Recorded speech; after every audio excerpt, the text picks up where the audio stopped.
aos irmãos e aos ouvintes deste canal. Deus abençoe a todos em nome de Jesus. Nesta parte aqui desse estudo, nós queremos fazer um comentário a respeito da defesa da fé. Porque eu acredito que é necessário que nós como cristãos, nós tenhamos conhecimento pelo menos o suficiente para defender a nossa fé. Demos um grande passo na nossa vida quando aceitamos Jesus, e agora, uma vez que nós temos aceitado ao Senhor Jesus, uma vez que nós somos portadores da palavra de Deus, nós precisamos conhecer a palavra, conhecer a palavra, defender as doutrinas bíblicas. Então, é sobre a defesa da nossa fé que eu quero trazer essa introdução nesse momento. Eu quero convidar os irmãos a ler um texto da palavra de Deus escrito na primeira carta de Pedro, no capítulo 3 da primeira carta de Pedro, no versículo 15. Pedro, ele escrevendo para a igreja, ele traz para a igreja este alerta de que a igreja precisa estar preparada, para responder aos opositores da igreja, digamos assim. Por exemplo, Pedro diz aqui no capítulo 3, no versículo 15: Antes santificai a Cristo em vossos corações, e estais sempre preparados para responder a qualquer um com mansidão e temor, a razão da esperança que há em vós. Então Pedro está escrevendo aqui para a igreja e está dizendo para a igreja que há uma necessidade de conhecermos o Evangelho, de conhecermos a palavra de Deus, a ponto de defendermos a nossa fé. O que queremos dizer com isso? Bom, irmãos, Pedro está sendo muito claro. Qual é o nosso credo? Você crê, por exemplo, você crê que nós cremos num Deus trino e uno? Cremos numa trindade, na Santíssima Trindade? Então é necessário que nós que professamos essa fé, que é uma fé bíblica, nós possamos defender essa fé à luz da palavra de Deus.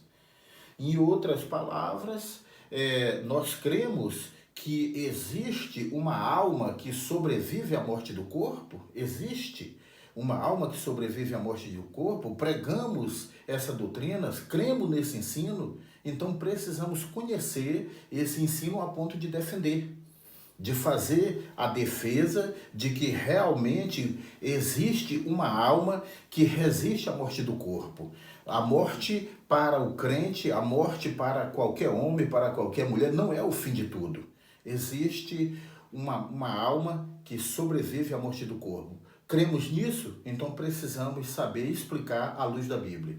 Enfim, e outras, como a existência do inferno. Cremos na existência do inferno? A Bíblia fala do inferno como lugar de tormento, sim, mas é preciso que nós saibamos explicar essa doutrina que fala a respeito do inferno. É real? Então é a respeito desse assunto. Existe, irmãos, muitas referências bíblicas que nos dá esse incentivo de conhecimento. Jesus disse: examinai as Escrituras, porque elas testificam de mim, e vós cuidais ter nelas a vida eterna. Então nós precisamos conhecer pelo menos um pouco. Não estamos obrigados a conhecer toda a Bíblia, todas as doutrinas ao pé da letra como deveríamos, mas pelo menos nós temos o dever como crente, como portadores da palavra de Deus, como pregadores do Evangelho, precisamos conhecer pelo menos o suficiente para defender a nossa fé. Então, no mundo, os irmãos sabem que no mundo tem surgido muitas falsas seitas, e isso desde os tempos remotos, isto tem surgido, falsas seitas. Mas eu pergunto, o que seria uma seita? O que é uma seita? Bom, uma seita, na sua origem, eu quero dizer para os irmãos trazer para os irmãos o conceito da palavra seita na origem. Qual seria esse conceito? A palavra seita, em sua origem, ela não tinha o sentido pejorativo que temos hoje. Mas hoje, quando dizemos aquela religião, aquela organização é uma falsa seita, já levamos para o sentido negativo. Quer dizer, isso é falso, eles pregam mentira. Mas qual é o verdadeiro conceito da palavra seita? Bom, na Bíblia Sagrada, nós vemos que a palavra seita, na sua origem, ela servia para destacar um grupo de pessoas, uma facção, tá entendendo? Uma milícia, quer dizer, grupos de pessoas. Um partido, quer dizer, um partido político, por exemplo, é uma facção, é uma seita política.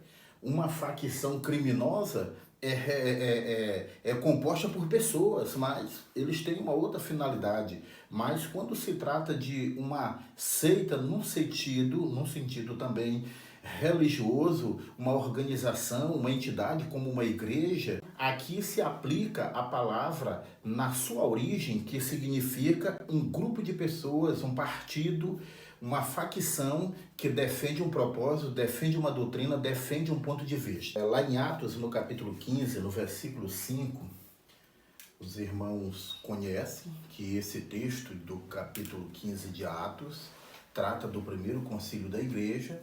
Então, esse texto diz que alguns irmãos estavam se convertendo. Você pode fazer a leitura do versículo 1 até o versículo 5, né? E alguns que era da seita dos fariseus que haviam crido, esse é o versículo 5 precisamente, disseram aos irmãos que era necessário que aqueles irmãos, em outras palavras, aqueles novos convertidos fossem circuncidados e guardassem toda a lei.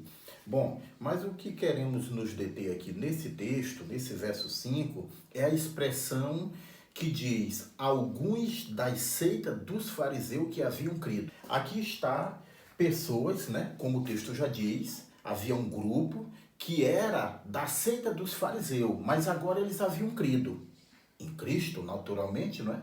Eles haviam crido em Cristo, aceitaram a fé em Cristo e estavam ali agora junto com os irmãos, faziam parte agora da igreja. Mas é importante ressaltar que eles vieram da seita dos fariseus, ou seja, de uma organização, de uma outra organização religiosa, de um outro grupo religioso, de um outro partido religioso, de uma outra facção religiosa. Também podemos ter como exemplo em Mateus, no capítulo 22, um outro grupo, não é? Que era uma outra seita, no caso, é a seita dos saduceus. Os irmãos conhecem lá em Mateus 22, né? A partir do versículo 23, um grupo de saduceus que negavam a ressurreição, eles não acreditavam na ressurreição, questionaram Jesus a respeito da ressurreição. Aqui era um grupo que não era de fariseu, mas o texto diz que eram saduceus. Eles tinham um pensamento, eles tinham uma doutrina, defendiam uma doutrina que era diferente do que Jesus pregava, que era diferente do que os fariseus pregavam. Era um outro grupo, uma outra seita. Em outras palavras, uma facção, um outro partido religioso. Também, ainda em Atos dos Apóstolos, no capítulo 24, de Atos dos Apóstolos, nós vemos aqui nesse texto o apóstolo Paulo, ele se encontrava já preso, ele estava preso e ele foi acusado, né? Alguém levou ele ali para acusar e foi dito que Paulo, eu quero fazer a leitura desse texto aqui com os irmãos, Atos capítulo 24, precisamente o versículo 5 está escrito: porque tendo nos verificado que este homem é uma peste e promove sedições entre judeus,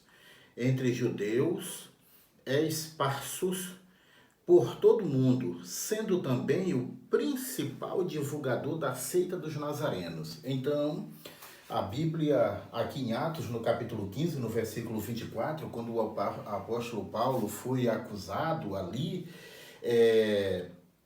esse acusador ali do apóstolo Paulo, ele faz o seu discurso dizendo que Paulo era uma peste, que Paulo era um agitador, que Paulo promovia sedições, que promovia tumulto entre judeus, né, pelo mundo inteiro. E ele acaba dizendo que o apóstolo Paulo era o principal divulgador da seita dos nazarenos. Então, o que esse moço está dizendo?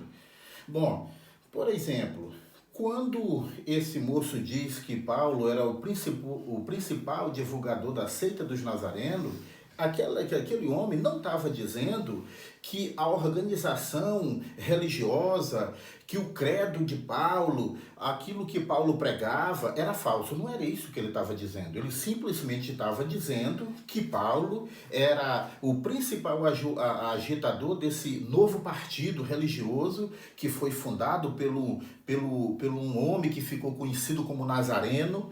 Era isso que aquela pessoa estava dizendo. Ele não estava dizendo que a doutrina de Paulo não era verdadeira, não estava dizendo que a doutrina de Paulo era falsa, assim como lá no capítulo 15, no versículo 5, ali o texto destaca que aqueles eram da seita dos fariseus, mas tinham crido. E somente foi usado o termo seita para destacar que eles eram de um outro partido, que tinha um outro credo, que defendia uma outra doutrina. Então, a palavra seita, na sua origem, o significado é esse: partido, né? Grupo de pessoas, facção, até mesmo milícia, quer dizer, que é um grupo de pessoas, não é? Nós conhecemos até um hino da harpa que fala da milícia dos remidos. Quer dizer, hoje, no mundo, quando se vê falar de milícia, já se pensa que são pessoas que tem uma organização criminosa e tal, mas não é isso do que a Bíblia está falando aqui. A Bíblia está falando usando o termo facção, usando o termo seita, mas somente como grupo de pessoas, somente isso, como grupo à parte. Eu quero destacar para os irmãos que hoje, nos nossos dias, o sentido da palavra seita hoje, nos nossos dias, é justamente pejorativo. Como já adiantei, todas as vezes que se vê falar do nome seita, a gente já leva para o lado negativo, que não é verdadeiro, que prega mentira. Então, hoje, nos nossos dias, infelizmente, muitos que têm carregado esse nome de seita, eles têm pregado o que se identifica como heresia. Então, para se identificar uma falsa seita, nós precisamos saber o que eles ensinam. Através dos seus ensinos, a gente chega a dizer, essa é uma falsa seita. Por exemplo, o que é uma heresia? O ensino de uma falsa seita se torna uma heresia. O que é uma heresia? Bom, heresia é tudo aquilo que é em matéria de fé. Bom, irmão, se eu estou falando a respeito da palavra de Deus, se a matéria, se o assunto é Bíblia, então, se o assunto é fé, então tem que haver conformidade, tem que haver harmonia com a Bíblia, porque se não haver harmonia com a Bíblia, isso nós consideramos uma heresia. Em outras palavras, heresia é tudo aquilo que em matéria de fé contradiz, né, a palavra de Deus. Isso é uma heresia. Então, hoje nós perguntamos, como identificar uma seita? Como nós identificamos uma seita? Como, em outras palavras, como identificamos uma falsa seita? Como chegamos à conclusão de que aquele grupo é uma falsa seita? Por exemplo, existem algumas razões para que a gente tenha essa certeza de que aquela pessoa é membro de uma falsa seita. Uma das razões é essa: Jesus não é o centro de sua mensagem, não é o centro de sua atenção. Normalmente, todas as falsas seitas têm isso em comum. Jesus não é o centro da sua mensagem, Jesus não é o centro da sua atenção. Eles dizem ser os únicos certos, se acham o dono da verdade, consideram os escritos dos seus fundadores, do fundador lá do seu ministério, como inspirado por Deus, tanto quanto a Bíblia. Às vezes chegam a discordar da Bíblia, mas não negam, não querem negar, não querem discordar do sistema doutrinário que o seu fundador, o fundador daquele ministério, elaborou. Não querem discordar. Então preferem discordar da Bíblia. Então isso é uma característica de um membro de uma falsa seita. Por exemplo, em outras palavras, os seus ensinos entram em contradição com a Bíblia e rejeitam, na maioria das vezes, nós identificamos também um membro de uma falsa seita porque eles rejeitam as doutrinas bíblicas. Os irmãos sabem do que estamos falando. Existem muitos grupos aí fora que você fala de uma doutrina, eles dizem que essa doutrina não é verdade, e você já deve ter se deparado com alguém que chegou trazendo um evangelho, mas que esse evangelho não trazia Jesus como o principal centro, né, da sua mensagem, não era Jesus. Então, essa pessoa você já vê que é um adepto, é um membro de uma falsa seita. Agora existe um outro assunto. Qual foi a razão do surgimento das seitas? Qual foi a razão? Houve uma razão. Mas qual foi a razão do surgimento das falsas seitas? Primeiro, nós podemos destacar para os irmãos que a primeira razão do surgimento das falsas seitas é o próprio cumprimento da palavra de Deus.